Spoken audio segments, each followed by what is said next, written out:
Hello friends, मेरा नाम विक्रम श्रीवास्तव है और आपका हमारे YouTube channel my life math में बहुत बहुत स्वागत है। फ्रेंड्स, आज हम एक नया कोर्स स्टार्ट करने जा रहे हैं बीटीसी थर्ड सेमेस्टर की मैथमेटिक्स के लिए।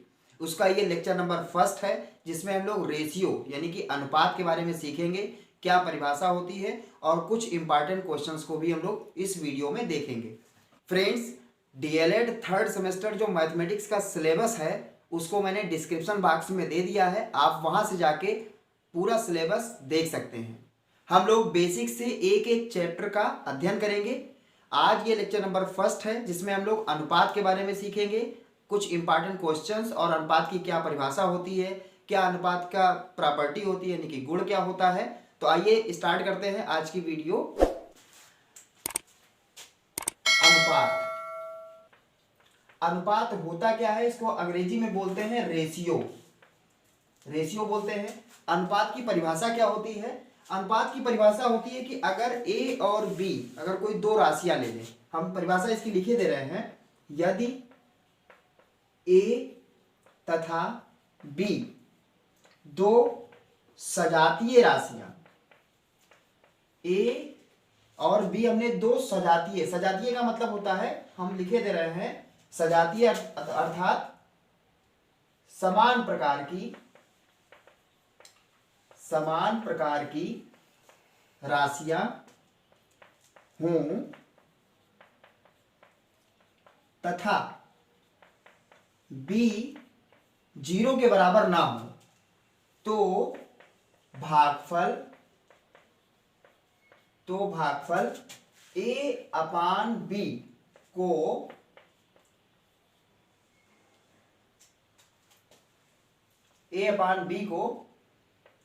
ए और बी का अनुपात कहते हैं।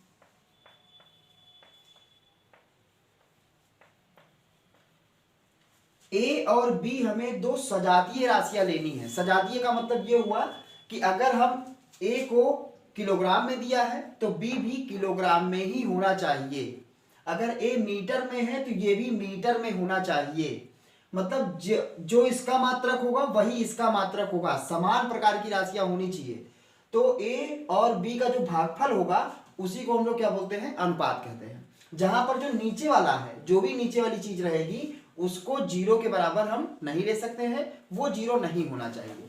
तो ए और बी के भागफल को हम लोग क्या बोलते हैं? अनुपात कहते हैं। अब यहाँ पे जो ए अपान बी लिखा है, इसमें ऊपर वाले को, जो ऊपर लिखा है उसको हम लोग बोलते हैं पूर्व पद, इसको बोलते हैं हम लोग पूर्व पद, और नीचे वाला जो होता है इसको बोलते हैं उत्तर पद। मतलब अगर अनुपात में लिखा जाता है जब इसको, तो ए अनुपात बी ऐसे लिखा जाता है। ये अनुपात का साइन होता है, जो यहां बिंदी लगाया है ये अनुपात का नोटेशन होता है। संकेत में हम लोग अनुपात को ऐसे ही लिखते हैं। ये पहला वाला जो है ये पूर्व पद है, ये वाला पूर्व पद है, और जो दूसरा वाला है जो बाद में लिखा है इसको हम लोग बोलते हैं उत्तर पद। फ्रेंड्स, ये इसकी परिभाषा हुई। अब हम आपको इसकी प्रॉपर्टीज यानी कि इसके गुण के बारे में बताने जा रहे हैं कि इसकी प्रॉपर्टीज क्या क्या होती है। गुण यानी कि इसकी प्रॉपर्टीज।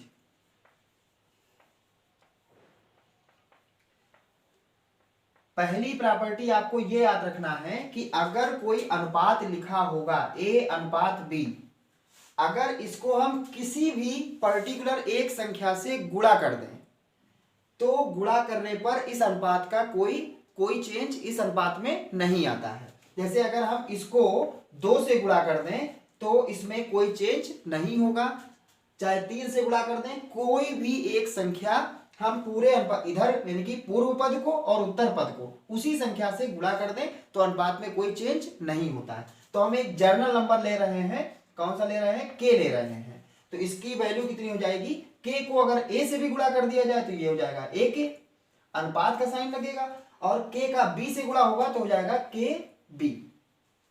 तो अनुपात में कोई भी इफेक्ट नहीं पड़ता। अगर किसी भी एक पर्टिकुलर संख्या से गुणा करेंगे तो कोई अंतर नहीं पड़ेगा, किसी भी पर्टिकुलर संख्या से अगर हम अनुपात को भाग कर देंगे तब भी कोई अंतर नहीं पड़ता है। आपको याद रखना है, गुणा करना है या भाग करना है तो कोई इफेक्ट नहीं पड़ेगा। अगर जोड़ेंगे घटाएंगे तो इफेक्ट पड़ेगा। सिर्फ प्रॉपर्टी में ये होता है कि गुणा और भाग करने पर कोई मान चेंज नहीं होता है। ये इसकी पहली प्रॉपर्टी होती है। दूसरी प्रॉपर्टी होती है कि अनुपात का कोई मात्रक नहीं होता। अनुपात का कोई मात्रक नहीं होता, मात्रक नहीं होता। जैसे हम लोग कोई मैथ में क्वेश्चन लगाते हैं तो लास्ट में आता है सेंटीमीटर, मीटर, किलोग्राम। यहाँ पर कोई मात्रक हमें नहीं लिखना है, सिर्फ जो भी अनुपात आ जाए वो उतने लिखना है। क्यों ऐसा इसलिए होता है क्योंकि दोनों जो भी राशियां ली जाती हैं वो कैसी ली जाती हैं, समान प्रकार की। अब अगर समान प्रकार की हमने इसको मीटर में लिया, इसको भी मीटर में लिया, तो ऊपर भी मीटर नीचे भी मीटर, मीटर से मीटर कट जाएगा। हमेशा समान प्रकार की ले सकते हैं हम लोग अनुपात में, तो वो हमेशा हमेशा कट ही जाएगा। तो इसलिए इसका कोई मात्रक नहीं होता। ये इसकी दूसरी प्रॉपर्टी होती है। अब इसकी तीसरी प्रॉपर्टी क्या है? इसकी तीसरी प्रॉपर्टी, हम लोग कोई भी चीज, कोई भी अनुपात जो होगा उसको हम लोग सरल अनुपात में ही लिखते हैं, मतलब जितना छोटा बना सकते हैं उतना छोटा लिखते हैं हम लोग। तो इसकी जो तीसरी प्रॉपर्टी है वो है कि अनुपात को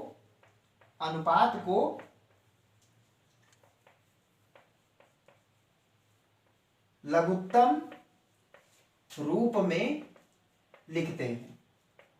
आप इसका नोट्स भी बना सकते हैं। हमने आपके सामने परिभाषा लिख दिया, इसकी प्रॉपर्टी लिख दिया है कि अनुपात का कोई मात्रक नहीं होता और अनुपात को लघुत्तम रूप में लिखते हैं। लघुत्तम रूप में लिखने का मतलब अगर हम लिख दें 8/16, तो देखिए 8/16 का मतलब इसको हम लोग लघुत्तम रूप जितना छोटा बना सकते हैं उतना छोटा बना लेंगे। तो देखिए ये दोनों संख्याएं 8 से कट रही हैं, यानी 8 से अगर भाग दे दिया जाए तो 8 से ये भी भाग हो जाएगा, 8 से ये भी भाग हो जाएगा। तो 8 से अगर ये वाला भाग होगा तो कितना बचेगा 1, और 8 से अगर ये 16 भाग होगा 16/8, तो ये कितना आ जाएगा 2। तो इसको हम लोग जितना सिंप्लीफाई फॉर्म में लिख सकते हैं उतना सिंपल हम लोग इसको लिख देंगे। तो अनुपात को हमेशा लघुत्तम रूप में ही लिखते हैं। ये इसकी तीसरी प्रॉपर्टी हुई। फ्रेंड्स अब देखते हैं मिश्रित अनुपात क्या होता है। मिश्रित अनुपात, मिश्रित अनुपात का मतलब ये होता है कि अगर मान लीजिए आपके पास दो अनुपात लिखे हैं, ए अनुपात बी एक चीज लिखा है, एक अनुपात तो ये है ए अनुपात बी, और दूसरा अनुपात है सी अनुपात डी, दो ही है। तो इन दोनों अनुपात को हमें मिश्रित अनुपात के रूप में लिखना है, मतलब हमें इन दोनों को मिला करके एक ही में लिखना है। तो जब भी आपको मिश्रित अनुपात के बारे में कहेगा तो इसमें ये चीज जानते हैं, पहला वाला जो होता है वो होता है पूर्व पद, दूसरा वाला होता है उत्तर पद।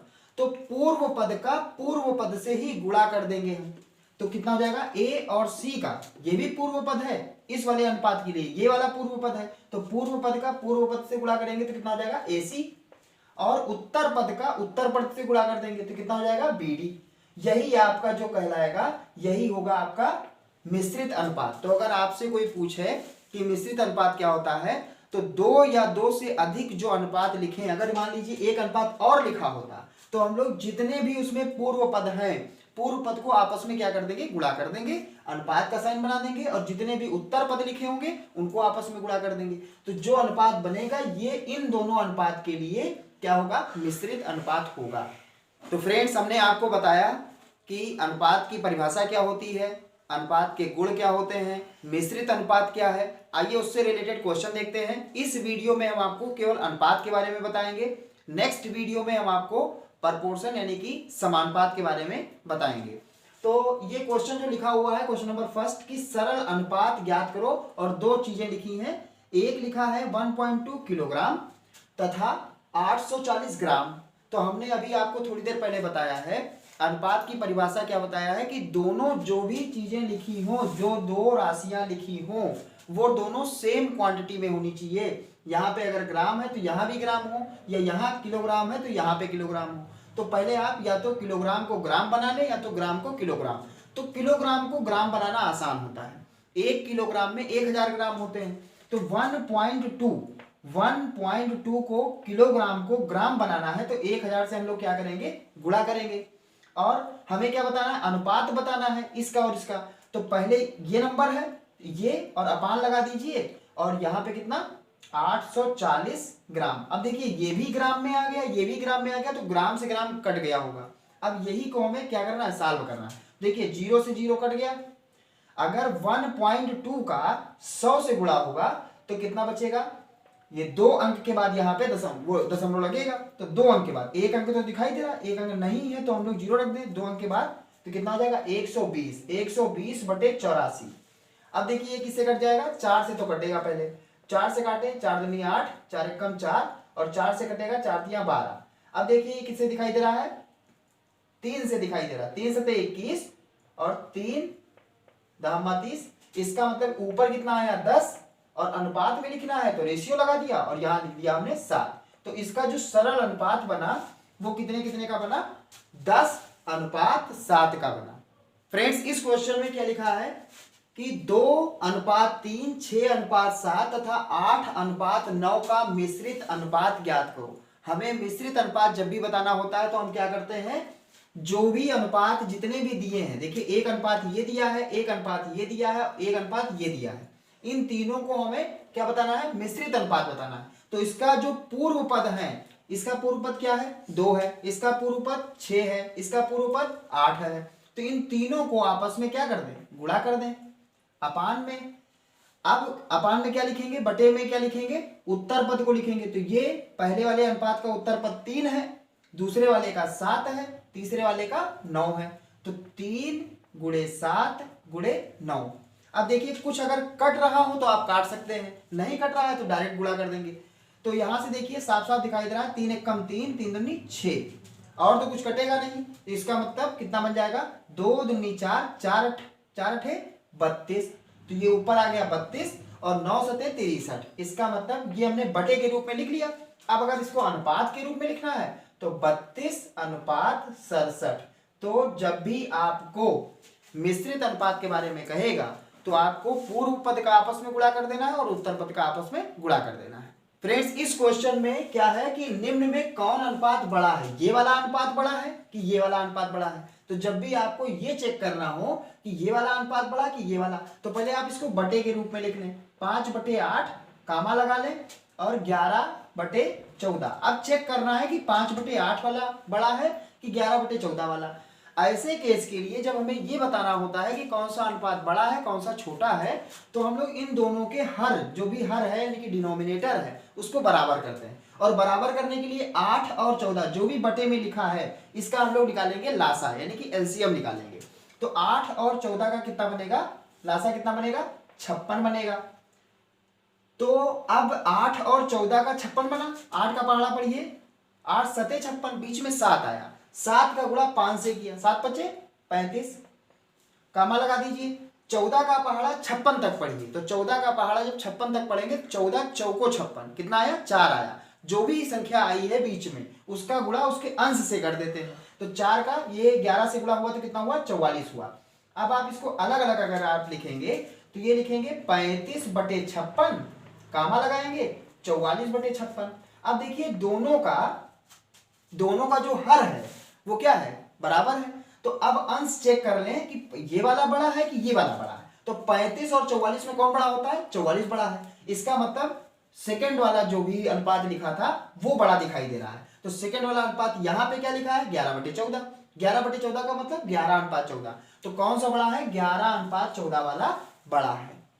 फ्रेंड्स इस क्वेश्चन को आप ध्यान से देखिए, लिखा है दो संख्याओं का अनुपात 11:6 है। कोई भी दो संख्याएं हैं जिनका जब अनुपात निकाला गया तो 11:6 आ रहा है। यदि उन संख्याओं के बीच का अंतर 7.5 है, मतलब जो भी दोनों संख्याएं होंगी उनके बीच का जो डिफरेंस है यानी कि दोनों का अंतर जो है वो कितना है, 7.5 है। तो दोनों संख्याओं का मान अलग अलग बताना है कि कितना कितना है। तो हमें ना तो पहली संख्या मालूम ना तो दूसरी संख्या मालूम, अनुपात दिया है दोनों संख्याओं में। तो जब भी आपको अलग अलग संख्या मालूम करना हो कि दोनों अलग अलग संख्याएं फिलहाल क्या है, मानने के लिए हम लोग क्या मान लें, तो ऐसे केस में आपका क्वेश्चन यहां से स्टार्ट होता है। क्या करेंगे, जब भी आपको अनुपात दिया हो और अलग अलग ज्ञात करना हो तो आप क्या करेंगे कि माना पहली संख्या, हमने लिखा माना पहली संख्या। अब पहली संख्या इसमें हम क्या मान लें, एक्स वाई ऐसे नहीं मानना है आपको। जब भी अनुपात में दिया होगा, दोनों संख्याएं अनुपात में दी हैं, आपको अलग अलग संख्याएं बताना है कि कौन कौन सी है। तो फिलहाल हम लोग क्या मान लें, कोई एक कांस्टेंट मान लें, एक्स मान लिया हमने। उस x का 11 से गुणा कर दें। जो भी पहली चीज लिखी है उसमें हम लोग x से गुणा कर दिया। हमने फिलहाल मान लिया, माना हमारे पास पहली संख्या क्या है 11x, और दूसरी संख्या कितनी है, दूसरी संख्या है कितना 6 लिखा है, तो 6x लिख दें। हमें एक ही कांस्टेंट मानना होता है, एक ही नियतांक मानना होता है, चाहे x मान लें आप, चाहे y मान लें आप, चाहे z मान लें, चाहे जो मान लें आप। जो भी लिखा है यहाँ पे अनुपात उसका, जिसे हमने x माना तो 11x, और दूसरी संख्या क्या मान लिया 6x। अगर यहाँ पे 2 और 3 लिखा होता तो हो जाता 2x और ये 3x हो जाता। यहाँ पे 4 5 लिखा होता तो हम लोग क्या करते 4x और 5x। जो भी लिखा है अलग अलग x से दोनों को गुणा कर दिया हमने, केवल बस इतने काम किया।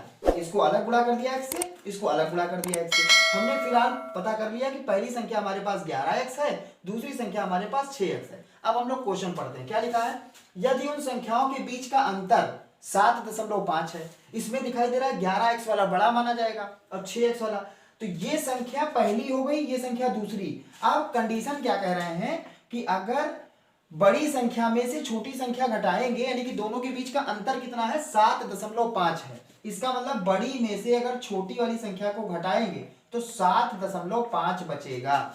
बड़ी संख्या क्या है, पहली संख्या 11x है, 11x में से अगर 6x घटाएंगे तो 7.5 बचेगा। यहां से हमको x का मान निकालना है, और x का जो भी मान आएगा इसमें उठा के रख देंगे। ये पहली संख्या हो जाएगी और ये दूसरी संख्या हो जाएगी। तो देखिए अंतर दिया है, इसका मतलब बड़ी संख्या में से छोटी संख्या घटा दिया तो 7.5 आया। अब देखिए 11x में से 6x जाएगा तो कितना बचेगा 5x, और यहाँ कितना आ जाएगा 7.5। x का मान कितना आएगा 7.5 बटे में ये चला जाएगा, कितना आएगा 5 आएगा। ये दशमलव हटेगा तो गुणे में कितना आएगा 10 आएगा। 5 से काटिए तो 5 एक कम 5, और ये 5 से कटेगा तो 15 × 5 = 75 होता है। फिर ये देखो दोनों कट जाएंगे, 5 से कटेगा 5 दूनी 10 और 5 तिया 15, ये कितना आ गया 3/2। x का मान कितना आया 3/2 आया। अब x का मान जो भी आया, हमसे क्या पूछ रहे हैं, दोनों संख्याओं का अलग अलग मान बताना है। तो पहली संख्या क्या होगी, यहाँ पे 11 लिखा ही था, x का मान नहीं मालूम था, ये हमने x का मान निकाल लिया 3/2। x की जगह पे कितना लिख देंगे 3/2। 3/2 लिखेंगे तो इसके बटे में कुछ नहीं तो 1, 11 तिया 33, 33/2, 33/2 कह दें तब भी सही है। और अगर 33/2 को भाग करेंगे तो 2 एक कम 2, 1 बचा 13, 2 6 12, 1 बचा 10, 2 पंचे 10, ये 16.5 पहली संख्या हो जाएगी। और दूसरी संख्या निकालना है तो x, यहाँ पे x का मान रख दें तो 6 गुणे x की जगह पे कितना 3/2। तो यहां से देखिए कटेगा 2 एक कम 2, 2 तिहाई 6, 3 त्रिक 9। तो इसका मतलब दूसरी संख्या हमारी कितनी आ गई 9 आ गई। तो जब भी आपको ऐसे कोई क्वेश्चन दिए हो तो पहले दोनों संख्याएं अलग अलग ज्ञात कर लें, फिर जो कंडीशन दी है आपके पास उस कंडीशन की सहायता से x का पहले मान निकालेंगे, वही x का मान उठा के इसमें इन दोनों जगह पे रख देंगे, वही हमारा पहली संख्या और दूसरी संख्या हो जाएगी। फ्रेंड्स इस क्वेश्चन को देखते हैं कि लिखा है कोई धन दीपक व राहुल के बीच 3:8 के अनुपात में विभाजित किया गया है। यदि राहुल का हिस्सा 176 रुपए है तो दीपक का हिस्सा ज्ञात करो। मतलब कोई भी धन था, उस धन को दीपक व राहुल के बीच में 3 और 8 के अनुपात में विभाजित किया गया। अगर राहुल को कितना मिला 176 रुपए मिला है तो दीपक का हिस्सा बताना है। तो फिलहाल हम लोग क्या करेंगे ये कि अलग अलग पहले मान लेंगे कि माना पहले किसका नाम लिखा है दीपक का, तो दीपक के लिए 3 होगा, राहुल बाद में लिखा है तो ये बाद वाली जो वैल्यू लिखी है वो राहुल के लिए होगी। तो दीपक का धन, दीपक का हिस्सा जो होगा वो कितना होगा, हमने अभी बताया था कि जब कोई अनुपात दिया हो और अलग अलग निकालना हो तो दीपक का हिस्सा फिलहाल क्या बन जाएगा 3 लिखा है तो 3x लिख दें। और दूसरा कौन है राहुल, राहुल का हिस्सा कितना होगा, राहुल का हिस्सा होगा 8 लिखा है तो 8x लिख दें। अब क्या कंडीशन दे, पहले हमने इन दोनों को अलग अलग निकाल लिया कि दीपक का हिस्सा 3x है, राहुल का हिस्सा 8x है। यहाँ पे x मालूम नहीं है, हमें x ज्ञात करना है। तो जो भी कंडीशन दी है, कंडीशन क्या दी है, राहुल का हिस्सा 176 रुपए बोल रहे हैं, राहुल का हिस्सा हमारे हिसाब से कितना आया है 8x, तो यानी कि 8x का मान किसके बराबर होगा 176 के बराबर होगा।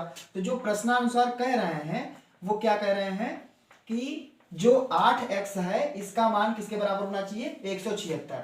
चूंकि कह रहे हैं राहुल को 176 रुपए मिले, हमने जो निकाला वो राहुल को क्या माना है 8x मिला है, इसका मतलब 8x 176 के बराबर होगा। तो यहां से x का मान कितना होगा 176/8। यहां से हम x की वैल्यू जब निकालेंगे देखिए 8 का पहाड़ा, 8 दूनी 16, 8 दूनी 16, एक बचा तो हुआ 16, 8 दूनी 16। एक्स का मान कितना मिल गया हमें? 22 मिला। और जो भी एक्स का मान मिला है, अब पूछ क्या रहे हैं? पूछ रहे हैं दीपक का हिस्सा बताओ। तो दीपक का हिस्सा हमने कितना माना था? 3x। तो x की वैल्यू यहां मालूम नहीं थी, अब हमने x का मान निकाल लिया है। तो x का मान 22 उठा के इसमें रख देंगे। तो यहां पे हम लोग लिख दें कि दीपक का जो हिस्सा होगा वो कितना होगा?